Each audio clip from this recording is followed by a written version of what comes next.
Oi, pessoal, aqui é a Gabriele, plantonista de Química, e hoje eu vou mostrar para vocês como é que faz o exercício 63 da página 242 do livro 4, tá bom?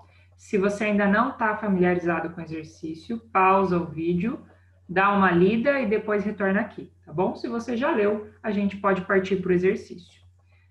Vou fazer brevemente o item A, tá bom? E gastar um tempo maior no item B, que geralmente é onde o pessoal está com dúvida, tá bom? Item A, escreva as semi-reações balanceadas que ocorrem no ânodo e no cátodo da célula de combustível. Mais uma vez, é um exercício, tá? Existem vários exercícios nesse estilo aqui, que eu tenho que escrever as semi-reações com base na imagem que ele está me dando, ok? Essa equação é uma equação de combustão convencional que acontece no motor de combustão de veículos, né? À base de combustíveis, seja fósseis ou não fósseis, né? No caso aqui, o etanol é um combustível renovável.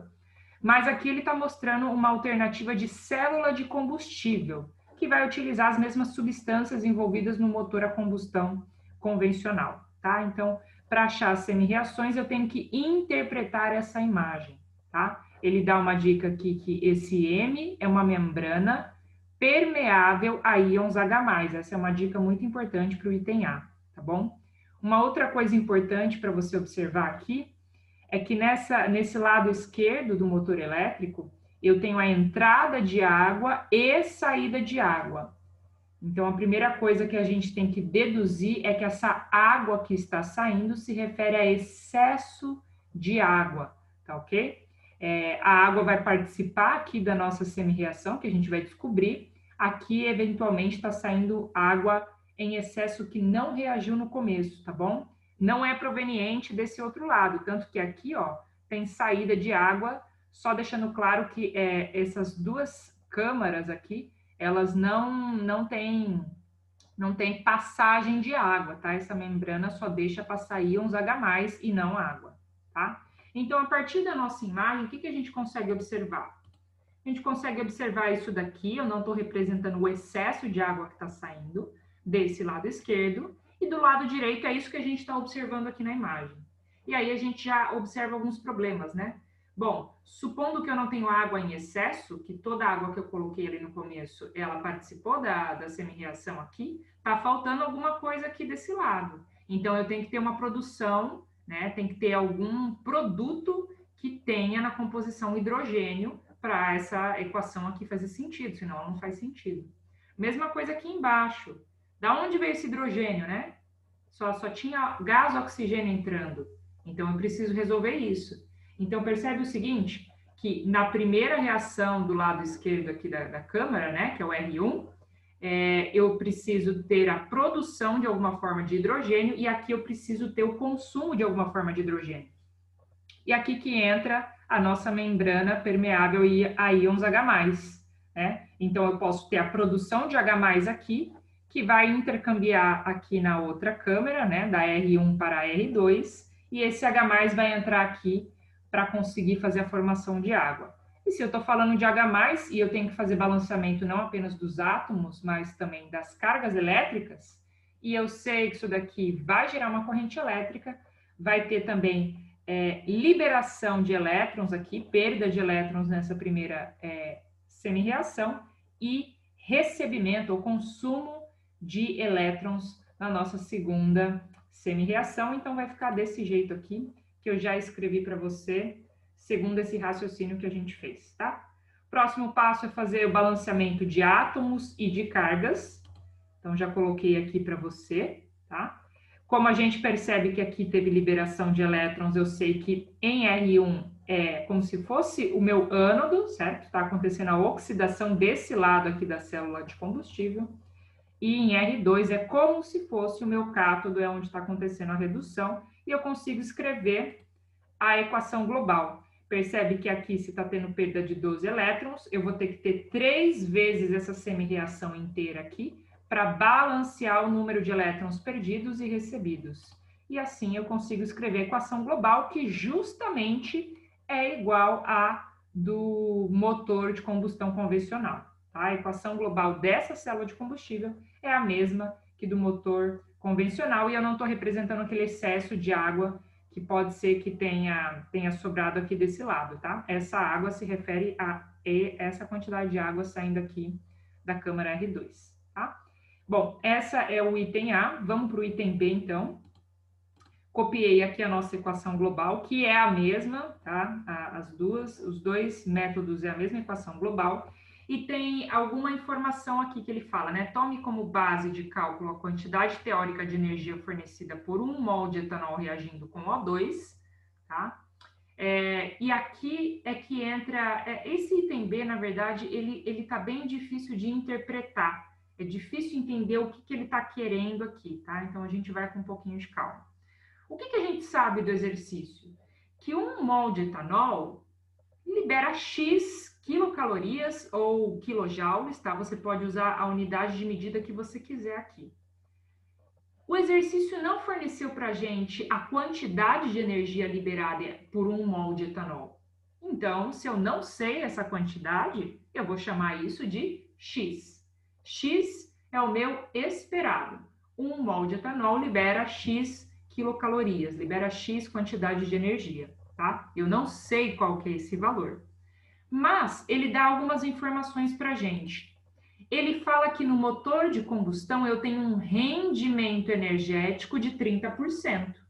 Ou seja, no motor de combustão vai produzir 30% da energia que eu estava esperando. Então eu posso falar que no motor de combustão produz 0,3x quilocalorias ou quilojoules, o que você preferir, tá? Essa é uma informação que o texto deu para a gente.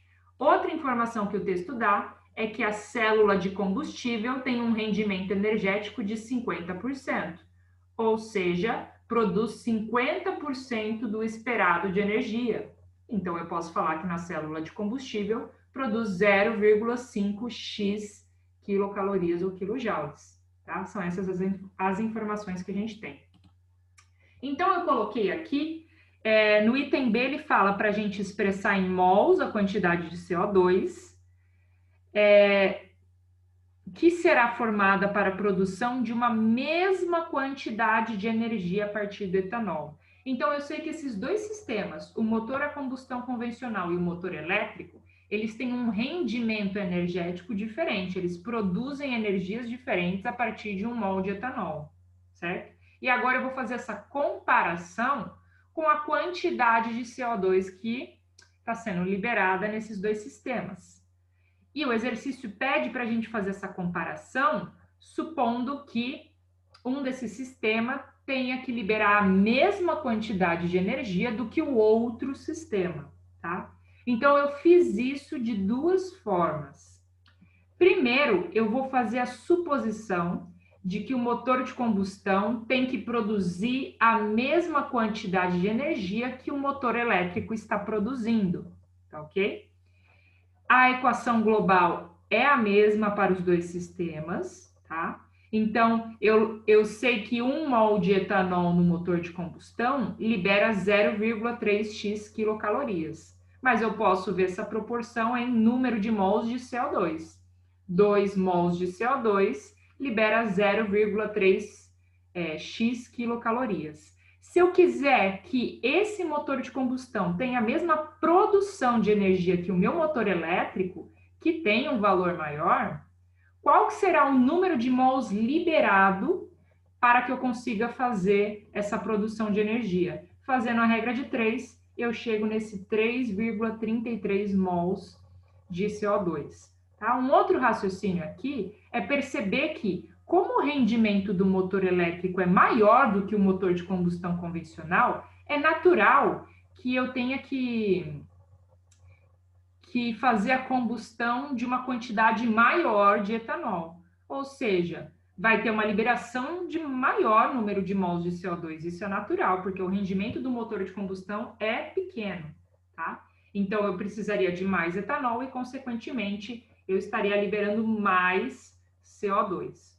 Agora, como o exercício não deixa claro para a gente qual dos dois ele tá pedindo para que a gente estabeleça como a mesma quantidade de energia, eu fiz a mesma conta para a célula de combustível. Na célula de combustível, eu sei que 1 mol de etanol libera 0,5x quilocalorias. Isso corresponde também a 2 mols de CO2 liberados.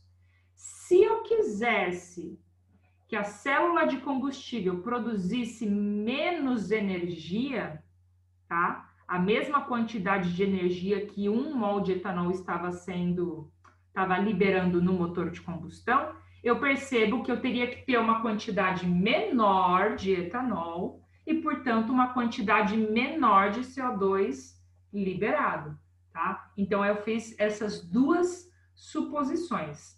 Agora, o que é geralmente a gente pensa nesse tipo de exercício? A gente sempre quer ter um rendimento maior de energia, né? Ninguém vai fazer o cálculo para estudar um sistema que tem maior rendimento energético, né? Ele é melhor em termos de energia, por que eu vou querer que esse sistema produza menos energia? Então, por isso que essa segunda alternativa geralmente nem aparece nos gabaritos que você vai procurar por aí.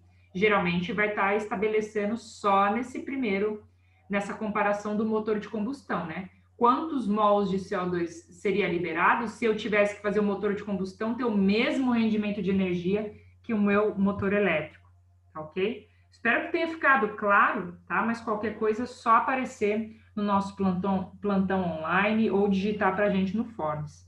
Por último, você vai perceber que no gabarito aparece essa conta aqui também, tá?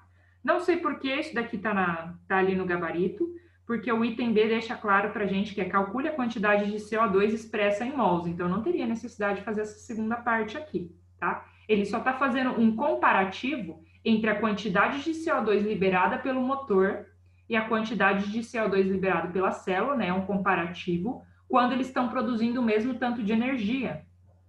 E aí eu percebo que o motor a combustão, ele libera 1,67 a mais, né? 1,67 vezes a mais liberação de CO2 do que comparado com a célula de combustível. Por isso que a célula de combustível tem um rendimento melhor e libera menos CO2 quando a gente está comparando as quantidades de energia.